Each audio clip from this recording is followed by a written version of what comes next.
Hello friends, welcome to another video of AI battle. இன்றைக்கி நம்ம என்ன பண்ண போகிறோம்னா, கோபைலட்டையும் சாட்ஜிபிடியும் தமிழ்நாடு ஸ்டைல் ஒரு டே பிளான் தான் கேட்க போகிறோம்.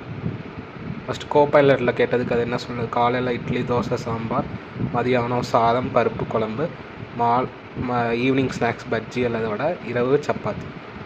வாவ், இது வந்து பார்த்திங்கன்னா நமக்கு இமேஜஸோடு ஜென்ரேட் பண்ணியிருக்கு. அண்ட் எல்லா இமேஜஸுமே பார்க்க கிளியராகவும் இருக்குது, நல்லாவும் இருக்குது. நெக்ஸ்ட்டு இதே கேள்வியை சாட்ஜிபிடிட்ட கேட்டோன்னா, அதே suggest meal plan for a day in Tamil Nadu ஸ்டைல்னு கேட்டிருக்கோம். இதுவும் தமிழில் சொல்லுது. இதோட சஜஷன் என்னென்னா, காலையில் இட்லி சாம்பார், அதே தான். மதியானம் சோறு குழம்பு, ஈவினிங் இதில் சுண்டல் சொல்லியிருக்கு, அதில் வந்து பஜ்ஜி வடை சொல்லியிருந்தது, நைட் வந்து தோசை அல்லது சப்பாத்தி. இவ்வளோதான் கைஸ் இந்த வீடியோ. இது ரெண்டில் நீங்கள் எது யூஸ் பண்ணுவீங்கன்னு மறக்காமல் கமெண்ட் பண்ணுங்கள்.